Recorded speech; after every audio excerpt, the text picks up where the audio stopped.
Si vous avez un enfant qui n'arrive pas à rester assis 3 minutes, qui décroche en classe ou qui semble toujours ailleurs, cet peut changer votre regard et votre manière d'agir. Et aujourd'hui, j'ai le privilège d'accueillir Stéphanie. Coucou Stéphanie, Coucou Adrien. merci beaucoup d'être présente aujourd'hui. Est-ce que tu peux te présenter, s'il te plaît? Alors moi je suis Stéphanie Thomas Mansuy. J'ai un parcours depuis longtemps qui bouge et qui du coup découvre des tas de choses. J'aime toutes les formations qui se proposent et en fait j'ai beaucoup appris depuis que j'ai des enfants surtout. Je suis une maîtresse au début et une maman. Et puis j'ai beaucoup voyagé parce que mon mari est militaire. Et du coup, j'ai un peu tâtonné chez Montessori, j'ai un peu tâtonné en communication non violente, j'ai un peu tâtonné dans des méthodes de lecture alternatives. Et puis ensuite, je me suis formée en praticienne en psychopédagogie positive et je me suis dirigée beaucoup vers les réflexes archaïques pour aider en pédagogie et maintenant au-delà même au niveau émotionnel et gestion familiale. Et puis ça m'aide énormément dans ma classe. Jusque-là, j'ai des élèves de 2 et 4 ans et l'année prochaine, je change. J'ai des élèves de grande section CP, donc c'est un nouveau challenge. C'est Voilà. cool. Ouais, c'est sympa. Ah bah c'est chouette. Super, il va y avoir plein de choses, je pense, à raconter. Mais avant qu'on parle d'éducation, dis-nous une chose inattendue sur toi que tes élèves ou tes collègues ignorent. Que mes collègues aimaient. Oh, bah alors, je suis assez transparente, donc euh, que mes collègues et mes élèves ignorent, je sais pas, mais en tout cas, là où ils aiment me surnommer, c'est que je suis la maîtresse chaussette. Je marche avec des chaussures 5 doigts de pied. Donc ça, c'est Ah toujours oui. assez surprenant. Donc ils ignorent pas parce que bah, je le mets tous les jours, mais c'est quand même un élément assez surprenant bah, dans le milieu de l'éducation ou dans le milieu tout court. C'est pas courant et du coup mes élèves adorent m'appeler la maîtresse chaussette. Oui, c'est vrai que c'est peu commun de voir des gens en five fingers et avec les Voilà, chaussettes on fait une figure. assorties, mais c'est C'est cool, ça. c'est bien. Ça attise leur curiosité et c'est parfait à cet âge-là. Exactement. Mais du coup, ça m'aide beaucoup aussi moi dans ma posture et puis ben pour le reste, en fait, ça va avec tout le parcours de réflexe archaïque et tout le parcours de positionnement qui va au-delà parce que tout ce que moi je mets en place, c'est aussi ce que j'ai soigné, enfin aidé chez moi au départ. Donc les Five Fingers en font un peu partie quand même. Ok, bah super. On va explorer tout ça. Et, Ouais. c'est quoi pour toi ton super pouvoir en tant qu'enseignante? Je suis une magicienne. Je suis une magicienne parce que je sais ce que les enfants ressentent parce que je le ressens à l'intérieur de moi. Donc Ok, je sais là où, enfin je sais, en tout cas je sais où je dois aller chercher pour aider les enfants parce qu'en fait c'est à l'intérieur de moi que je le vis. ok. Et tu as choisi l'enseignement, mais après, par la suite, qu'est-ce qui t'a amené à pousser à t'intéresser à toutes ces formations que tu as faites? Alors au départ, je pense que c'est surtout mon fils qui a eu besoin d'attention particulière. J'ai beaucoup cherché comment l'accompagner et comment gérer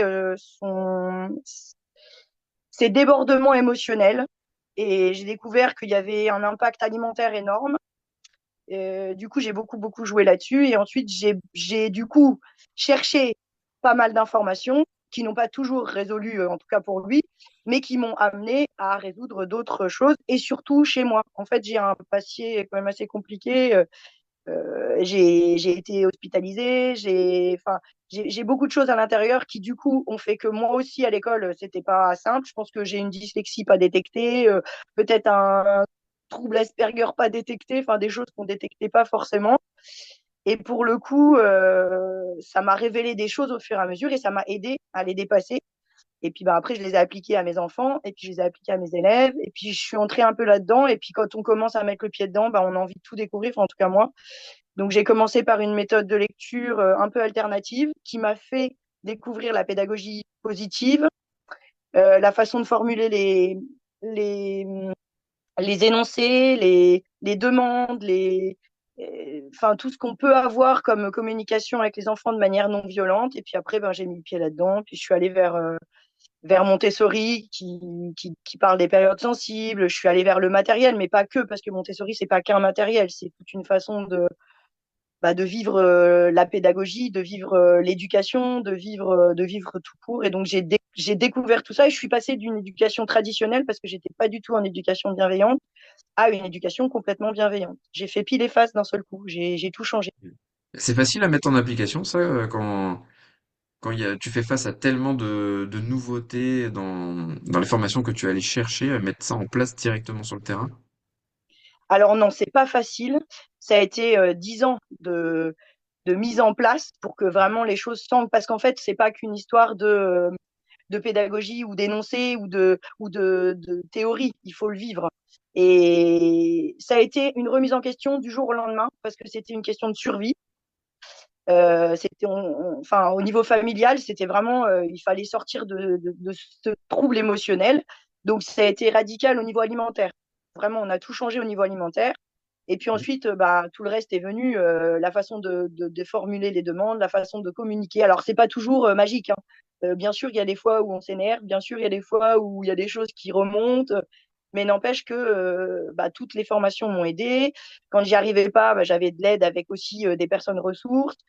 Et puis, je me suis trompée, j'ai réajusté, et je me trompe encore, et je réajuste encore. Mais c'est là où c'est très intéressant, c'est qu'en fait, après, on navigue dans un environnement où les gens ont un peu les mêmes envies, ont les mêmes besoins, Mmh. et où on s'aide énormément, et où du coup, on peut mettre des choses en place parce que moi, ça me tenait vraiment à cœur. J'avais vraiment besoin de ça, et maintenant, c'est une vie. Maintenant, ça fait partie de mon quotidien.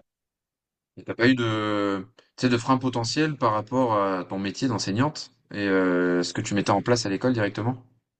Alors, là où j'ai de la chance, c'est que je suis en privé quand même, en école catholique privée, et que, du coup, on a un peu plus de liberté pédagogique. Enfin, j'ai l'impression. Maintenant, là où ça a été le plus dur, c'est qu'en fait, j'ai remis des choses en question quand j'étais loin. Ce qu'on a vécu en Guyane, où on était loin, donc c'était facile de vivre entre nous. Et puis le retour en France faisait de nouveau être confronté à tout ce qu'on vivait avant, il fallait réajuster. Mmh. Et puis ensuite, on est parti en Polynésie, et de nouveau, on était loin, et de nouveau, c'était plus facile. Et puis on est revenu, et puis il a fallu de nouveau réajuster, et puis on est parti en Calédonie. Enfin, en fait, à chaque fois, c'était un retour aux sources parce que c'est pas évident au niveau familial. Enfin, il y a des choses on n'a pas voulu faire changer les gens parce que moi c'est pas mon but, mais on a dû s'adapter et eux ont dû s'adapter aussi à notre façon de faire et on a dû mettre des choses en place, ne serait-ce que par exemple amener notre nourriture parce qu'on savait qu'il y avait certaines choses auxquelles nos enfants réagissaient. Donc, quand on allait quelque part, on prévoyait pour que justement, ils aient pas à réajuster sur ce qu'ils avaient en nourriture et choses comme ça. Euh, sur, je sais pas, sur le sommeil, par exemple, quand on allait quelque part, on s'arrangeait pour qu'ils se couchent pas trop tard parce qu'on savait que ça allait déborder. Enfin, il y a des choses où on a dû faire en dehors de ce qu'on vivait nous, parce que c'était pas du tout comme ça qu'on a été éduqués. Et c'est pas grave, hein, c'est pas du tout une critique. Ça a même été, euh, ça a même été des grosses prises de conscience sur des tas de choses. Et je trouve que c'est intéressant de pouvoir se dire que c'est pas inné, c'est pas, on est obligé d'apprendre à faire avec et ça se fait. Et puis on s'est trompé à plein de moments parce que c'est comme ça, c'est la vie et on a C'est normal. réajusté à plein de moments. Et oui, Et et c'était super intéressant. plus on se plante et mieux on pousse, hein. Donc, C'est exactement ça. Ouais, c'est exactement ça. Et puis, est-ce que bon, on a quand même 3 enfants, donc il a fallu qu'on réajuste aussi en fonction de nos 3 enfants parce que chacun est totalement différent et encore maintenant, ils ont pas du tout les mêmes envies, pas du tout les mêmes besoins. C'est parfois assez comique d'entendre des conversations à 5 à la maison parce que chacun veut un peu essayer de placer ce qu'il a, ce qu'il est. Et c'est assez drôle des fois, assez mouvementé à d'autres fois. Mais tu c'est m'étonnes. intéressant et on a dû réajuster à chaque fois en fonction de nos enfants parce qu'ils sont pas du tout pareils.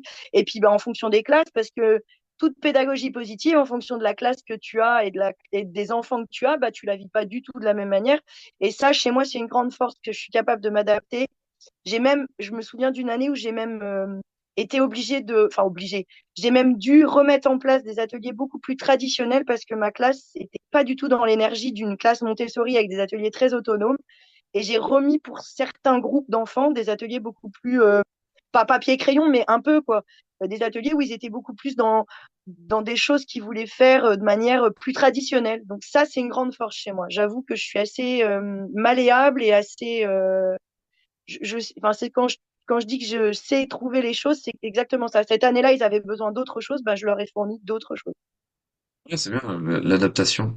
finalement. Ouais, j'ai une grande capacité d'adaptation maintenant. Et tu te souviens d'un moment, peut-être précis, tu sais, où tu t'es dit, ah, il me manque un truc pour comprendre, que ce soit tes enfants ou les enfants à l'école, tu sais. Tu t'es dit, ah, c'est ce moment-là, ok, j'ai vu ça, j'ai pas su réagir, et c'est là que j'ai commencé à aller explorer autre chose. Alors, j'ai vu un moment où j'ai compris que il y avait un débordement face à la nourriture et je l'ai très précis, on l'a très précis dans la tête et où justement je suis allée chercher des informations. J'ai vu en fait le comportement de mon fils changer par rapport à la nourriture parce que il s'amusait à prendre des petits bonbons, à tourner avec son petit vélo et en fait j'ai vu son comportement changer complètement. Il est passé de tout à rien, de Dr Jekyll à Mr Hyde. Enfin, c'était comme une marionnette désarticulée, c'était un truc spectaculaire. Et Ok. j'ai vu le retour au calme et là, j'ai compris et je me suis dit, oh là là, c'est les additifs, c'est les colorants, c'est... Et là, j'ai commencé à enlever tout ça et c'est là où, en fait, j'ai cherché plein d'autres solutions. Où je suis allée, j'ai vu des psychologues, j'ai fait ma première formation en communication non violente à ce moment-là et j'ai découvert une autre façon parce que c'est pas que la formatrice, en fait, c'est tout un univers, les gens avec qui on navigue à ce moment-là. Et ça, c'était incroyable. Et puis, j'étais à Tahiti à ce moment-là et ça a été un changement dans ma vie. Non, mais c'est pas que l'histoire d'être à Tahiti. J'ai découvert l'association Parents Autrement. J'ai découvert Enseignants Autrement. J'ai découvert en fait tout un univers qui. Et là, je me suis dit, c'est exactement ça que je veux devenir et c'est exactement ça qu'il me faut. Et c'est là où vraiment je suis allée chercher. Et maintenant, je suis en recherche de tout ce qui est troubles de l'oralité parce que ça me manque. Sauf que comme chez moi, c'est encore pas très bien intégré. Enfin, j'ai encore du mal à me dire, il faut que j'avance sur moi pour avancer sur les autres. C'est encore très compliqué, donc forcément, ce petit chemin-là supplémentaire est assez difficile à passer chez moi, et je le sais. Et bon, voilà. Et là, je sais qu'il faut que j'aille voir de ce côté-là. Ok, bah Mais c'est ça va super en venir. tout cas. Ouais, ouais, il y a eu plein de choses qui sont débloquées dans mon corps à moi. J'ai quand même une prothèse à la hanche qui fait que j'ai pas j'ai débloqué, enfin, j'ai développé des blocages à certains moments. J'ai été immobilisée 3 ans et du coup, il y a des choses. Et là, j'ai compris quand j'ai fait les réflexes en me disant, ah oui, non, mais ça, c'est totalement à l'inverse des postures que j'avais. Donc oui, forcément, je comprends des choses. Et j'ai avancé là-dedans et il y a des choses où c'était incroyable. Enfin, mon corps réagissait d'une manière assez violente à certains moments. Hmm.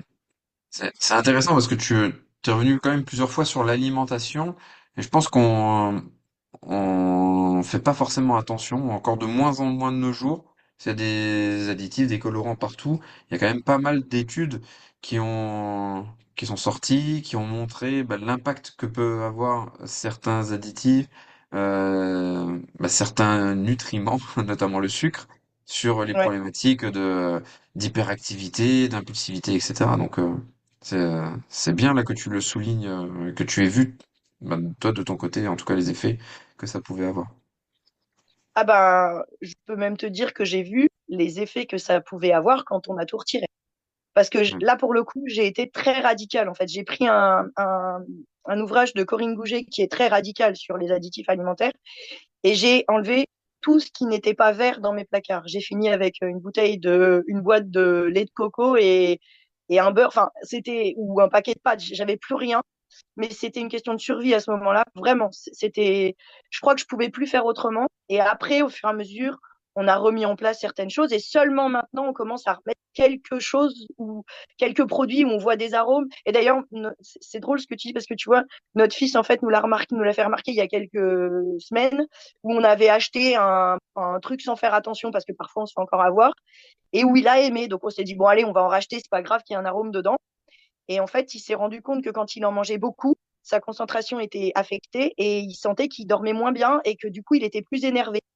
Et donc, c'est lui qui nous l'a fait remarquer parce qu'on a vraiment, depuis 10 ans, quasiment plus aucun additif. Vraiment, on l'a quand on est en fête, quoi, enfin, où c'est très exceptionnel. Et là, là, sur plusieurs jours, il a mangé ce genre de choses, enfin, une crème à la vanille, basique, hein, un truc pas exceptionnel non plus. Et lui nous a dit, non, non, mais en fait, n'en achète pas tous les jours parce que je sens que de nouveau sur mon corps, il se passe quelque chose.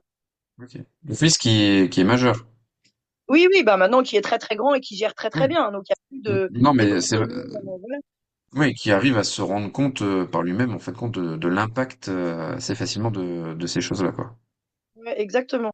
Et c'est vrai que même nous, hein, moi je le ressens sur moi parce que bah, je sens enfin, facilement, voilà, mon corps il ressent quand même fortement les choses. Donc quand il y a un additif, je le sens, mais parfois je me dis pas, ah, tiens, c'est ça. Et Mm. parfois je me dis, ah bah je sais, en fait, j'ai mangé des choses qui me dépassent et je sens que parfois ben, mon corps est plus difficile à gérer. Maintenant, je suis adulte et je le gère. Mais n'empêche que je sens les effets que ça peut avoir, effectivement. Ça ou le manque de sommeil, par exemple. Quand on est fatigué, on le sent. Mais sur les additifs, je pense qu'on fait moins le lien parce que c'est tellement dans notre quotidien que, enfin, en tout cas, dans le quotidien en général. Nous, comme ça l'est pas, bah, quand on en réingère ou quand on en réintègre dans notre alimentation, bah, effectivement, il y a des effets on arrive à s'en rendre compte plus facilement, j'ai l'impression. Tu vois, j'avais fait un test il y a plusieurs années maintenant. J'avais arrêté tout gluten pendant un mois. Donc tout gluten et tout lactose de vache. Ouais, Et, et la fin de cette période, c'était au moment des fêtes de fin d'année. Et donc je me rappelle d'un repas avec des collègues où on avait mangé beaucoup de gluten, de produits à base de lactose. Ah, mon estomac me l'a fait remarquer pendant 24 heures. Parce que cette exclusion avait fait beaucoup de, avait fait du bien sur le coup, mais des ravages quand j'avais réintroduit. Et donc l'idée c'est parce que les gens ils ont souvent peur de se dire ah mais il faut que je change tout et pour eux tu sais c'est une contrainte mentale de tout changer. Mais alors que ouais. si tu dis non, l'objectif c'est pas forcément de tout supprimer à vie, mais c'est juste que si tu manges quelque chose dans d'infimes quantités, ton corps arrivera à l'ingérer, à l'absorber et puis en gros à le recycler. Alors que si tu en consommes tout le temps toute la journée, c'est là où se crée vraiment le problème. Oui, je suis d'accord. C'est l'idée de consommer de manière consciente, en fait. C'est pas, on n'a pas tout supprimé. Enfin, moi, je mange pas de viande depuis des années. Je t'avoue, quand j'ai un ami qui nous a fait notre départ de Calédonie, qui nous a fait un petit burger avec un foie gras et que c'était un chef, enfin voilà, je lui ai dit, non, mais bien sûr, je vais faire, enfin, je vais en manger un tout petit, enfin voilà quoi. Je me suis fait plaisir, mais je l'ai mangé en conscience. Je me suis pas dit, oh là là, j'en mange tellement pas que ça m'a pas je me suis pas, enfin voilà, j'ai pas ruminé pendant des heures en me disant oh là là c'est dur ce que je fais. Non, j'ai vraiment profité de ce moment. Et c'est comme tout, comme l'alcool ou comme autre chose en fait. L'idée c'est pas de supprimer tout. Quand on fait une petite fête et qu'on boit un verre de vin et qu'on le savoure, bah en fait on le fait consciemment. C'est pas, on n'a pas. Alors je t'avoue quand même que quand on a tout supprimé la première fois, on a tout supprimé complètement parce que moi j'étais vraiment radicale à ce moment-là. Mais quand j'ai supprimé, j'ai trouvé à chaque fois un truc alternatif où il n'y avait pas d'additif. Alors, ça nous a pris du temps parce qu'il y a des choses que bah, nos enfants aimaient pas. Donc, bah, quand ils aimaient pas, on allait chercher autre chose pour trouver. On allait essayer d'en fabriquer. Ça nous a pris beaucoup, beaucoup de temps. En plus, on était sur des îles. Donc, sur une île polynésienne où tu as beaucoup de produits qui viennent des États-Unis. Enfin, c'est pas toujours évident. On a mis du temps à conscientiser les choses, à trouver des alternatives. Il n'empêche qu'on ne les a pas privés. On a toujours trouvé quelque chose qui leur convenait et qu'ils aimaient en échange. Ça n'a pas été radical. Quand il y avait des bonbons, bah, on avait trouvé des bonbons qui étaient OK. Donc, en fait, on remplaçait les bonbons qu'ils avaient par autre chose. On leur a pas dit, bah, vous arrêtez tout. Quoi. Juste qu'on a trouvé des choses pour pouvoir compenser, pour pouvoir pallier à ce moment-là. Quand ils aimaient pas, bah, on allait en chercher d'autres. Ça nous a pris beaucoup, beaucoup d'énergie et beaucoup de temps. Maintenant, c'est plus rapide parce qu'au supermarché, il y a des tas de rayons que t'évites quand t'évites les additifs. Hein. C'est Donc vrai, maintenant, c'est ça a quand même. bien Ah, bah, évolué. Ça a bien ah oui, évolué. oui, maintenant. Est-ce qu'on se rend pas compte forcément, c'est marrant, on dévie complètement sur le côté nutritionnel, mais c'est vraiment important. J'essaierai un jour aussi de recevoir quelqu'un qui est spécialisé dans les troubles neurodéveloppementaux et les problématiques nutritionnelles. Mais il faut se dire une chose, c'est par exemple, dans l'autisme, le spectre autistique, Ouais, la synthèse du sucre dans l'intestin ne se fait pas comme chez les autres personnes. Il y a des enzymes qui ne permettent pas cette synthèse et donc du coup bah, le transport du sucre dans le sang n'est pas le même et forcément bah, les gens qui ont un profil autistique ont tendance à aller un peu plus facilement vers les sucreries jusqu'à des fois bah, provoquer des problématiques intestinales quoi. Tu peux avoir des problématiques euh, des problèmes divers au niveau de l'estomac, de la digestion, etc. Donc ouais, c'est intéressant quand même de, de pouvoir souligner ça. bah, Euh, c'est vrai que ça dérive un peu du côté pédagogique, mais en même temps, ouais, pouvoir poser son attention et sa concentration parce que le matin, tu as mangé salé plutôt que sucré, et ben, au ça change tout. cabinet, il y a des parents qui me l'ont dit. Ils m'ont dit, bah, effectivement, depuis qu'on est passé au modèle salé le matin, notre enfant a moins de problèmes de concentration jusqu'à 11 heures. Et la maîtresse nous a dit qu'effectivement, c'était assez efficace. Alors, c'est complémentaire de tout le reste, hein, c'est pas qu'une histoire de nourriture, mais c'est tout un ensemble. Effectivement, on va pas le changer tout le temps. Mais si en semaine, on peut transformer deux, trois choses, si le sommeil est meilleur et si le petit déjeuner est salé, par exemple, bah pour le coup, on a gagné une matinée de concentration et c'est peut-être juste la question à se poser parce que il y a plein d'enfants qui finalement mangent par habitude sucrée et qui adoreraient manger salé. C'est juste qu'on Ouais. est dans une culture qui mange sucré le matin. Et peut-être aussi qu'on a tendance à se dire, il faut manger le matin. Il y en a qui n'ont pas besoin de manger le matin. Exactement. Il y en a qui ne ressentent pas le besoin. C'est vrai que des fois, c'est compliqué parce que dans certaines institutions scolaires, t'oblige tel ou tel goûter le matin, l'après-midi, etc. Et il y a des enfants qui n'en ressentent pas le besoin. Donc voilà, on peut aussi se poser la question de est-ce qu'on est obligé de dire à l'enfant mais il faut que tu manges parce que sinon tu sais il y a souvent cette peur de ah mais tu vas avoir une hypoglycémie mais pas Ouais, forcément hein. En fait il faut je pense qu'il faut savoir s'écouter aussi et voir bah après attention s'il y a des enfants qui ont des problématiques particulières on conseille d'aller faire une prise de sang, de faire un bilan avant de préconiser quoi que ce soit. Mais il y a des enfants qui n'auront pas besoin de manger le matin, d'autres qui préféreront le salé. Bon, c'est correct, hein, je pense faut essayer de s'adapter. bah, la meilleure chose que j'avais lue, c'était dans un bouquin de coaching et ça doit être, je me souviens plus, un truc sportif où il disait justement de tester, d'essayer et de voir ce qui était efficace. Et en fait, c'est un peu ce qu'on a fait nous en famille. Moi, j'ai testé des matins où je déjeunais pas du tout. Là, du coup, j'ai même besoin de déjeuner parce que j'ai eu des carences. Et j'ai testé 2 mois où j'étais végane, enfin pas végane, mais végétalienne, où je n'ai pas consommé du tout de matière animale en dehors du miel et où ça m'a fait du bien aussi, sauf que bah, le fromage m'a rappelé, donc j'ai remangé du fromage. En fait, c'était pas en mode radical, c'était vraiment en essai. Et c'est aussi, tu vois, c'est ce que je te disais, c'est aussi ça à l'école où en fait, on essaye des tas de choses et il y a des choses qui fonctionnent, et il y a des choses qui fonctionnent pas, et c'est pas grave. Là, tu vois, un truc totalement différent, mais sur ma liste de fournitures, j'ai mis aucun stylo parce que je veux d'abord que tous les élèves les testent. Donc j'en ai plein dans ma classe avant de leur dire, bah, enfin, prenez celui-ci ou celui-là. Je me dis d'abord, en fait, on travaille avec une graphothérapeute à l'école. Elle va venir et je vais lui dire, bah, je voudrais d'abord que tous, ils essayent et de voir lequel est le mieux adapté avant de dire aux parents, achetez plutôt ça ou achetez plutôt ça. Parce que finalement, il y a des tas et des tas de choses qui sont adaptées à certaines personnes et d'autres pas. Et avant de filer la même chose à tout le monde, bah, c'est bien de pouvoir essayer. Et c'est un peu ça l'idée, c'est pouvoir s'adapter. Mais d'abord, si tu veux t'adapter, il faut pouvoir tester et pouvoir essayer. Et quand tu disais, il y a des écoles où on fournit le goûter et où on force. À l'inverse, il y a des écoles où il y a, enfin, il y a plein d'écoles où on n'a plus de goûter le matin et où certains enfants auraient besoin d'un petit coup de, je sais pas, un petit morceau de pain ou d'un petit truc, Mhm. parce que le côté émotionnel est énorme. La décharge émotionnelle à 11 heures, quand les enfants n'ont pas mangé, bah, elle est quand même beaucoup plus importante que s'ils avaient eu un petit truc dans le ventre, par exemple. Pas tous, hein, mais pouvoir avoir cette opportunité-là, c'est intéressant aussi. Sauf que c'est pas toujours évident à mettre en place, c'est tout. Il faut juste pouvoir pallier à ce genre de choses.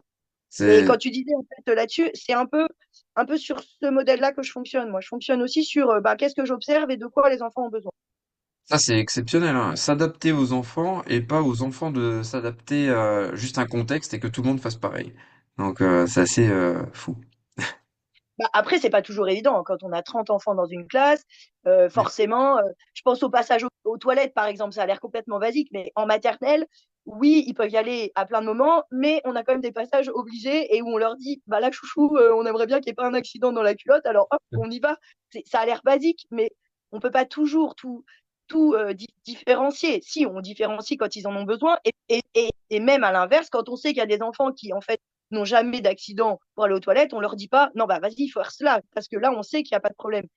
Mais c'est en fait c'est ça, c'est pouvoir s'adapter à un groupe en mettant de l'individuel à chacun. Et ça demande une énergie énorme.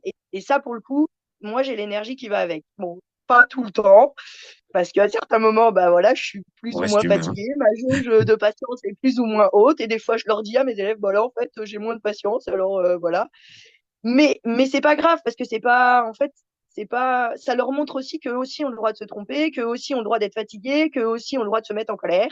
Parce que souvent, on n'autorise pas forcément les gestions émotionnelles des enfants et ils ont aussi le droit de pleurer, ils ont aussi le droit, ben voilà. Et ils ont aussi le droit à certains moments d'avoir des moments calmes. Et tout ça, ça doit être fait au milieu d'une classe entière. Donc, c'est pas toujours évident parce que on n'a pas toujours les ressources qu'il faut. On sait que dans l'éducation nationale, on a 30 élèves par classe, pas toujours des aides maternelles disponibles tout le temps parce que dans toutes les écoles, il n'y en a pas. Moi, j'ai la chance d'avoir une aide maternelle à temps plein, mais c'est pas le cas chez tout le monde. Enfin, voilà, il y a des endroits où c'est plus facile que d'autres. J'ai fait plein d'écoles. Moi, j'ai fait des écoles au fin fond de la brousse guyanaise. J'ai fait des écoles démocratiques en Calédonie où c'était pas du tout le même fonctionnement. Enfin, là où c'est chouette, c'est que j'ai pu avoir pas mal de profils différents et de pouvoir tester. J'ai été pressée de prise dans des écoles enfin pas hors contrat, mais dans des familles qui faisaient de l'instruction en famille. Donc j'ai découvert Mm. une autre façon de faire avec des groupes très hétérogènes. J'avais des enfants entre 3 et 12 ans. Et j'avais des parents qui m'accompagnaient à ce moment-là avec leur professionnalisme à eux, avec leur capacité à eux. J'ai travaillé avec un chef cuisinier, j'ai travaillé avec une kiné, enfin, j'ai travaillé avec beaucoup, beaucoup de monde et ça, c'était très enrichissant. Ah, c'est excellent, bravo. Ouais, Euh, j'adore. alors toi, tu as des enfants qui sont très jeunes là en classe. Ça va être peut-être différent l'année prochaine, mais est-ce que tu arrives déjà à déceler peut-être des neuroatypies chez certains des élèves? Alors oui, et surtout depuis que je travaille avec les réflexes, parce qu'en fait, je vois des choses physiquement. Euh, alors après, j'ai absolument pas le droit de nommer à l'école. J'ai Oui, bien juste le sûr. droit de, Mais voilà, tu de peux pointer un peu. orienter, observer, orienter, expliquer, discuter. Voilà. Ouais, ça je peux et du coup je peux effectivement dire que bah, ce comportement-là me fait penser à ça. Maintenant, c'est pas toujours facile d'entendre ben, pour un parent que son enfant est un peu différent et il faut du temps pour une remise en cause, une remise en question, une acceptation et puis une mise en place de d'aide ou pas quoi. C'est pas toujours évident.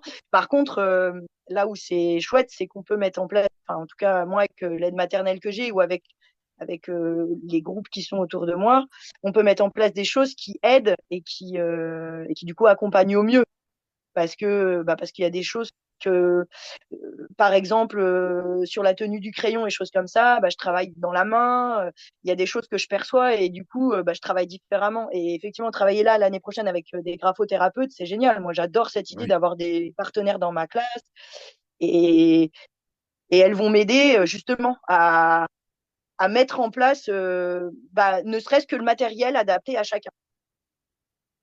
Oh. Est-ce que toi, tu peux nous raconter peut-être l'histoire d'un élève atypique qui t'aurait marqué? Oui, j'ai en tête un élève qui pouvait pas sortir, par exemple, dans la cour de récréation s'il n'avait pas ses deux gants sur ses doigts et en fait, il figeait, il avait des balancements, donc il fallait vraiment faire passer l'étape.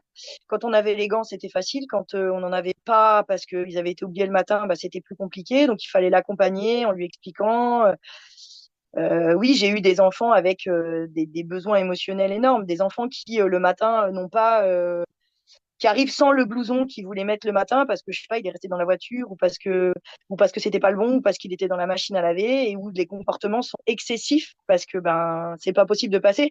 Mais ça, moi, je sais ce que c'est parce que je le vis dans mon corps. Donc du coup, je sais exactement ce que l'enfant il a à l'intérieur de lui parce que c'est ce genre de choses que moi j'ai pas pu, je pouvais pas mettre mes chaussures le matin si ma chaussette était pas super droite et si la couture était pas au bon endroit, par exemple. Ok. Donc du coup, quand un enfant il réagit devant la porte, il a pas ses gants et ben en fait je comprends ce qu'il vit donc Mm. j'accompagne et oui je peux pas le laisser à l'intérieur parce que c'est pas possible et je peux pas le laisser devant la porte tout seul parce que sans surveillance c'est pas possible mais je le fais pas de force non plus quoi donc je Mm. l'accompagne au mieux je lui explique au mieux je dis pas que c'est pas douloureux pour lui de passer la porte à ce moment-là parce que j'imagine que c'est très compliqué dans son corps et dans sa tête mais n'empêche que je le fais et et il y a des choses il y a certains matins où j'ai plus de patience que d'autres et où c'est plus facile que d'autres à gérer et où ça passe plus facilement parce qu'il y a des matins où ben en fait quand ça passe pas des fois je dis ben en fait on peut pas faire autrement donc on est obligé Loulou d'y aller et on va gérer ensemble mais pas forcément de manière enfin facile parce que lui c'est pas facile mais en tout cas on le gère après j'ai eu des enfants avec des comportements très atypiques quand j'ai commencé et je savais pas gérer ce genre de choses j'ai des enfants qui m'ont retourné des tables j'ai des enfants qui que je savais pas gérer.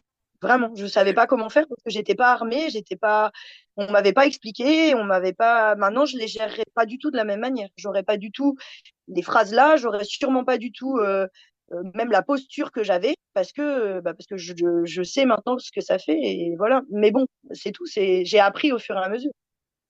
Et là où je suis très dédouée, c'est dans le Terrible two. Les enfants qu'on appelle. Alors ça, j'avoue, honnêtement, je suis une cadre. Parce que je sais détourner l'attention, parce que je sais comment faire je sais pas, enfin, je sais même pas comment l'expliquer. Je sais pas comment l'expliquer, je sais comment le gérer sur le moment, mais je sais pas comment l'expliquer. Je sais comment gérer un enfant qui veut pas mettre son blouson. Je peux pas te dire comment, sur le moment, mais en tout cas, il le fait, mais pas dans la douleur, quoi. Il le fait parce qu'on a fait autrement, parce qu'on a fait ça en jeu, parce que je lui ai dit, tiens, tiens, c'est moi qui vais le mettre sur mon dos. Ah bah non, tu veux pas? Ah bah regarde, on va le mettre sur le tien. Ah bah super, il est mis en place. Puis hop, en fait, en 2 secondes, c'est passé. Mais ça, je peux pas l'expliquer. En fait, c'est un jeu d'escrime, et l'objectif, c'est d'y aller en subtilité et pas dans le forcing, quoi. Exactement. Et ça, pour le coup, j'avoue, ça m'amuse. Ça m'amuse de trouver le truc qui va faire que, à ce moment-là, ça va passer, mais comme un coup de baguette magique.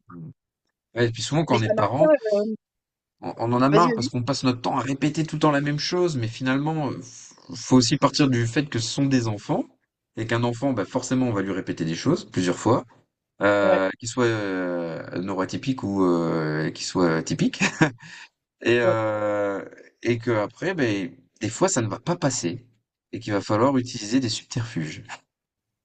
Et en fait, ce que tu dis, c'est excellent parce que j'avais une amie justement, enfin j'ai une amie qui travaille en médecine chinoise, qui est ostéo, kiné, enfin qui a fait des lourdes études et qui a travaillé dans des endroits en tant qu'expat, mais avec des situations très compliquées et des enfants qui avaient des profils d'hôpitaux psychiatriques, enfin vraiment des profils très lourds. Et elle a mis en place des tas et des tas de stratégies.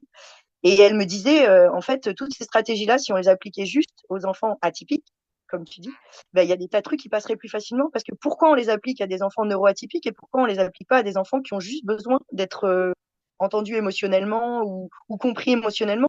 Et finalement, c'est aussi d'elle que j'ai appris pas mal de choses, de posture que j'avais par rapport par rapport à des enfants qui ont des besoins spécifiques. Mais pourquoi on les applique pas à tout le monde? Un enfant qui gère pas émotionnellement parce que le biscuit cassé de la fin de journée, là, il n'a pas compris comment ça passait.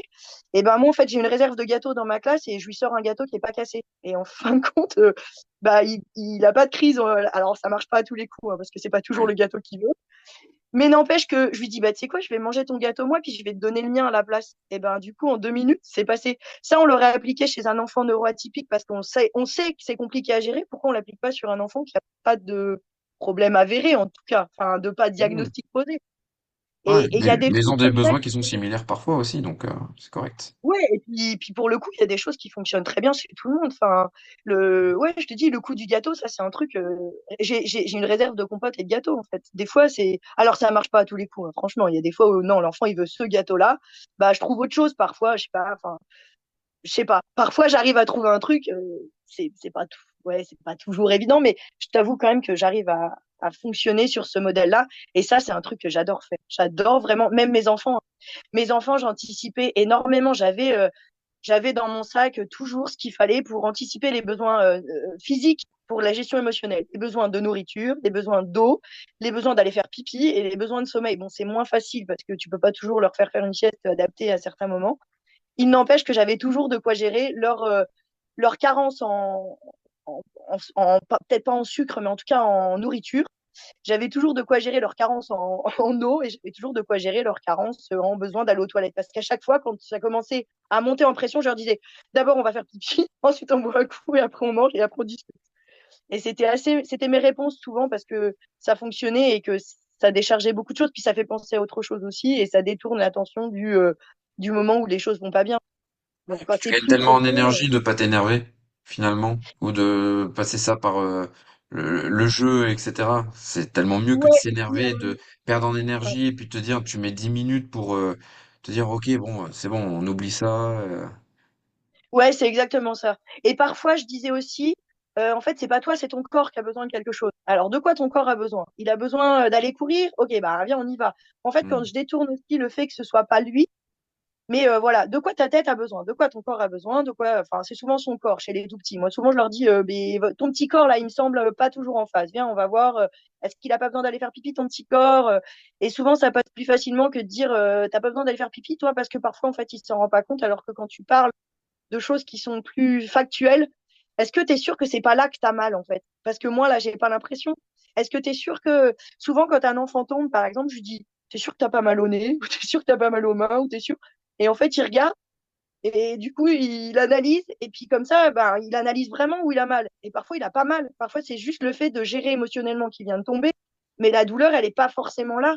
En fait, parfois, elle est juste, bah, il est tombé, et puis, je sais pas, ça lui a blessé son ego, ce qui est possible aussi, ou juste, bah, il a l'habitude, enfin, j'en sais rien, mais en tout cas, parfois, de lui dire, mais en fin de compte, c'est où vraiment que tu as mal dans ton corps? Est-ce que c'est au pied? Est-ce que c'est à l'oreille? Est-ce que des fois, je leur dis en rigolant, attendez, je vais couper un petit bout de pouce là, ou un petit bout de je sais pas quoi. Puis, et pouf, en fait, on est passé à autre chose. Et après, du coup, je prends en compte le vrai problème quand il existe.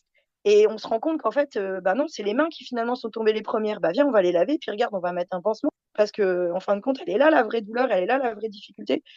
Et c'est vrai que des fois, quand tu remets les choses en parlant du corps ou en parlant d'un vrai besoin, eh ben, les choses, elles se positionnent plus facilement. Et puis, il y a aussi le côté Filiosa. Filiosa, elle m'a beaucoup appris quand elle, avec la gestion émotionnelle chez Filiosa. En fait, une émotion, elle dure moins de 2 minutes. Donc, si au bout de 2 minutes, en fait, l'enfant, il tourne en boucle, je lui dis, mais tu sais, là, ton émotion, c'est que ça doit pas être la bonne, parce que ça fait 2 minutes. Enfin, ça fait plus d'une minute. Et parfois, il me regarde, il comprend pas. Je lui dis, mais t'es sûr que là, t'as pas envie de pleurer à la place de te mettre à crier? Ou, je sais pas, t'as pas envie de rigoler un bon coup? Et puis, du coup, je balaye les quatre émotions. Et parfois, dans sa façon de réagir, ben, il y a des choses qui se passent parce qu'on lui a pas forcément nommé les émotions et que de les nommer et de lui dire, tu sais, une émotion pour de vrai, ça dure pas plus de 2 minutes. Vraiment, c'est physique en fait, c'est dans ton corps, dans ton cerveau, il se passe quelque chose et au bout de 2 minutes, ton cerveau il a géré. Donc si ça dure, c'est qu'en fait c'est pas la bonne chose. Et les enfants, on les prend au sérieux à ce moment-là et on minimise pas. Je leur dis pas, c'est pas vrai en fait, t'as pas mal. Non, je leur dis, bah attends, là vraiment, est-ce que c'est vraiment de la douleur? Est-ce que c'est pas autre chose que tu ressens? Et moi, en fait, j'aurais juste envie de pleurer plutôt que de crier. T'as pas envie de pleurer? Alors, des fois, ça marche, des fois, ça marche pas. Mais de mettre des mots et puis, du coup, d'en mettre le plus possible. Pas juste, t'as mal ou. Non, enfin, est-ce que t'es triste, mais est-ce que t'es pas en colère? Mais vraiment, là, est-ce que t'as pas envie de crier un grand coup? Parce que moi, je te sens très, très angoissée ou très. Ou je ressens beaucoup de peur ou des choses comme ça. Et de mettre des mots qui sont assez précis, ça aide énormément. Et plus on donne du vocabulaire, et plus on aide à gérer des émotions après. Et ça, c'est quand même intéressant. Super, tout ce que tu nous apportes là, ta manière de concevoir les choses, ça va vraiment intéresser les gens qui vont écouter. Et donc depuis tout à l'heure, tu nous parlais aussi de des réflexes archaïques. Toi, est-ce que tu Ouais. les utilises concrètement en classe? Dans l'observation, je pense que oui, mais comment est-ce que tu arrives à mettre en place des choses quand tu vois qu'il y a des difficultés? Alors, je les mets pas forcément en place en remédiation, mais je mets en place des parcours de motricité avec vraiment des actes visés sur les réflexes. Quand je fais des roulades, je regarde Ouais. comment est positionnée la tête, comment se positionnent les bras. J'attends que les bras, en fait, j'attends que la tête soit alignée enfin, avec le corps. J'attends que les bras ne se plient pas. En fait, je travaille sur le RTAC là, à ce moment-là. Enfin, je visualise. Je travaille aussi sur les réflexes qui sont dans le dos parce que les roulades apportent beaucoup. Je travaille beaucoup sur du quatre pattes, sur une poutre par exemple. Donc là, je travaille énormément les réflexes de galant, les réflexes qui se situent au niveau émotionnel. Quand je travaille en fait avec les parcours de motricité, je travaille l'agrippement énormément. J'ai une échelle et du coup, je fais les enfants comme dans les parcs de jeux. En fait, je les fais s'agripper à une échelle à hauteur de tapis, hein, mais je leur fais prendre conscience qu'en fait, ils peuvent s'agripper, qu'ils peuvent lâcher. Je fais aussi un peu de montée, par exemple, j'ai un mur qui ressemble à un tout petit mur d'escalade. Donc, quand en fait il y a l'agrippement, le lâcher, la mise en place, je leur demande vraiment de positionner leurs mains et leurs pieds à des endroits stratégiques.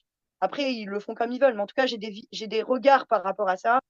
Je travaille aussi sur des toboggans avec la tête en avant, avec avec la tête en avant, mais alignée et allongée. Donc, du coup, en fait, quand je mets les parcours de motricité en place je les mets en place pour ma classe, mais je les mets en place pour les autres classes qui passent après. Je leur explique pourquoi je fais ce travail-là, pourquoi j'ai mis en place ça et sur quoi il faut être vigilant. Hmm. Et après, effectivement, quand il y a des enfants qui n'y arrivent pas du tout, alors on regarde avec mes collègues sur quoi on peut jouer. On ne fait pas de remédiation, mais pour le coup, effectivement, on a des choses qui, comme on les entraîne, travaillent sur les réflexes archaïques. Euh, C'est intéressant. Parmi... Vous arrivez à Ah oui, faire oui. beaucoup de parcours motricité comme ça dans la semaine? J'en fais tous les jours de la semaine. Donc la première période, elle est consacrée. Alors chez nous, en fait, bon, jusque-là, parce que pour le coup, je change de niveau, donc je vais un peu revoir mes façons de faire. Mais jusque-là, avec les tout petits, la première période est consacrée au vélo, donc à la motricité. En fait, on a des tricycles. Donc là, on apprend à pédaler, on apprend à se positionner dans l'espace, des choses comme ça. La deuxième période, elle est pas du tout sur les réflexes. On travaille pas là-dessus parce qu'on travaille sur autre chose. On travaille comme une espèce de jeu, les chaises musicales, mais d'une autre manière. Et en période 3, à retour de janvier, en fait, on travaille sur des parcours avec beaucoup on a en fait tout un assemblage en bois.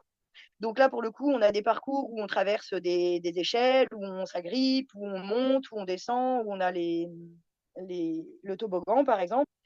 Et le parcours d'après, je travaille énormément sur les roulades, je travaille sur le rampé, je travaille sur le quatre pattes, je travaille sur la poutre, je travaille sur l'équilibre, et du coup, ça dépend des périodes, mais en général, entre 5 et 7 semaines où on fait 4 jours par semaine, puisqu'on a lundi, mardi, jeudi, vendredi, deux parcours de motricité.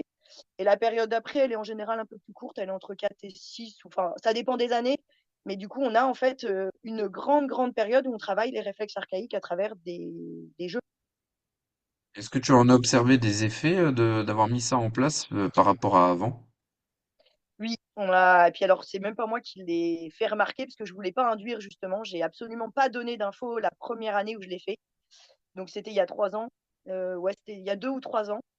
Et les élèves, je les suis. Je les suis de tout petit à petite section. Donc, en fait, ils avaient déjà pratiqué en tout petit avec moi. Et mon aide maternelle en petite section m'a fait remarquer un jour. Donc, j'avais remarqué des choses, mais j'avais absolument pas donné d'infos. Et elle m'a fait remarquer qu'en fait, il y a un élève qui était bien plus posé, bien plus concentré, bien plus attentif sur sa chaise et avait un geste bien plus précis depuis qu'on faisait les parcours et depuis qu'on faisait les roulades surtout. Alors après, il n'y a pas que ça. On travaille en yoga avec une professionnelle qui vient à l'école. On a beaucoup de choses autour. Hein. Donc, il y a beaucoup d'intervenants qui peuvent aussi avoir cet impact-là. Mais elle m'a dit, c'est incroyable, je n'avais pas remarqué à ce point-là. Et on l'a vu aussi sur les enfants qui se tiennent en tailleur, par exemple. Parce qu'on a une ligne de regroupement le matin et depuis qu'on fait le yoga et ça, ils arrivent à mieux se positionner. Tu vois, leur dos est plus aligné. Sinon, en fait, ils se mettent en W, par exemple. Donc, on a eu moins d'enfants assis en W, on a eu plus d'enfants assis en tailleur et on a gagné en concentration, en attention.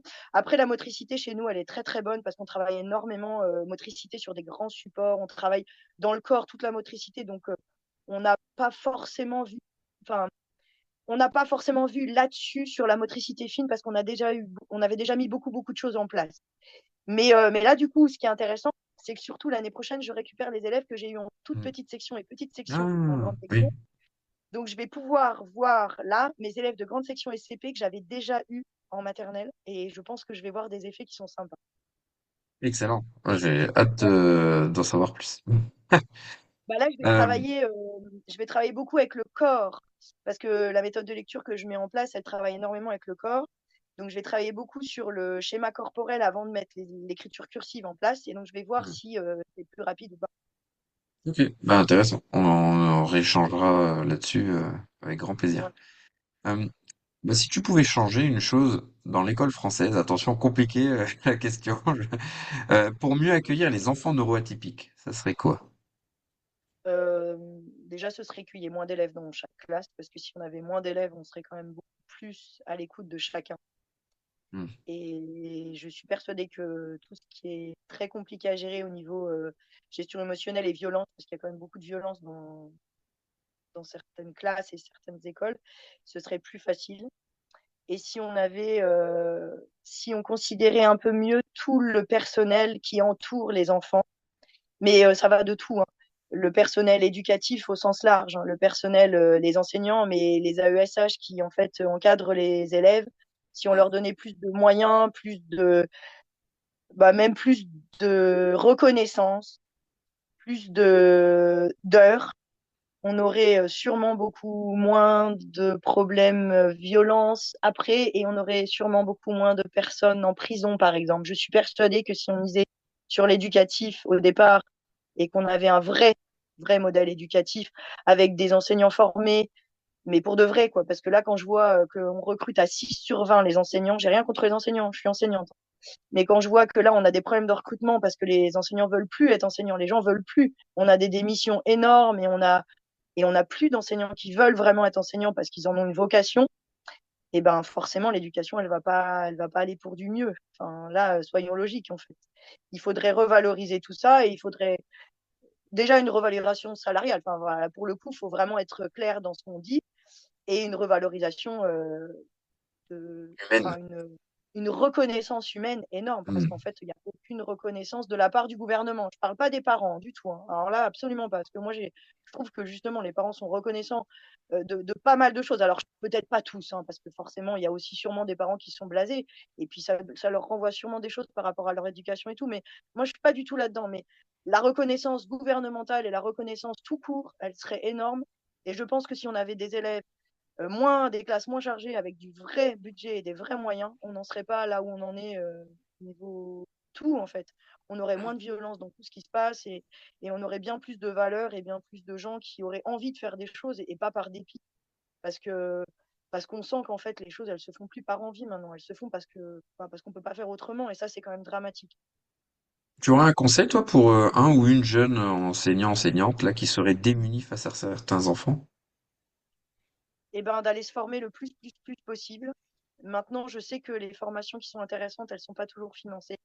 Hmm. Parce que je t'avoue que toutes les formations que j'ai faites, je les ai financées de ma poche, hein, et c'est OK, hein. Alors là, au contraire, hein, j'ai fait des formations tellement incroyables que ça ne me pose pas de soucis.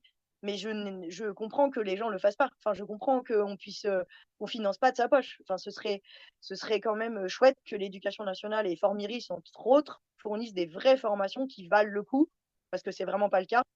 Et si vraiment, voilà, quelqu'un qui a envie de faire les choses, qu'elle n'hésite pas à demander des ressources aux gens qu'elle connaît autour d'elle, enfin, aux gens qui sont formés, aux gens qui... Parce qu'il y a il y a plein de dispositifs où on peut trouver. Il y a Typique Atypique qui aide énormément. Il y a beaucoup de ressources. Et il y a des choses qui sont gratuites, il y a des choses qui sont possibles. Et puis après, ben, il faut faire des demandes de financement énormes parce que plus on sera à demander des financements, et plus ils vont devoir bouger à certains moments. Donc je dis ça, mais moi je ne les demande pas les financements. Donc je suis pas une très bonne conseillère, mais pour les gens qui ont vraiment envie et qui n'auraient pas de quoi débourser, et ça se comprend énormément, plus on fait de demandes et plus on aurait de réponses pour ça. Là, on a une très bonne formation l'année prochaine à l'école. Vraiment, on a une grande chance. On nous forme en neuropédagogie sur l'école et c'est pour tout le monde et on nous la finance. Donc là, on a, on a un mercredi entier, plus, enfin, on a toute une année de formation en neuropédagogie, et là, c'est vraiment top. Pour le coup, on a une formation avec une très grande chance. Le formateur est exceptionnel. Ma collègue me dit, elle a déjà fait des formations avec. Donc là, on va profiter de vraies formations, et ça, c'est enrichissant. Après, voilà, quelqu'un qui a envie de faire les choses, déjà, qu'il se forme et qui s'accroche, parce qu'il faut vraiment s'accrocher et c'est important et qu'il le fasse. Et plus il va faire les choses et plus il sera formé et plus il va aimer ça et plus ce sera, enfin, pas facile, mais plus ce sera confortable et plus ce sera agréable. Un métier passion, c'est sûr. Bah, de toute façon, Euh, c'est comme le milieu médical, hein. Si tu le fais pas par passion, tu le fais pas, oui. quoi. Tu vas vite décrocher.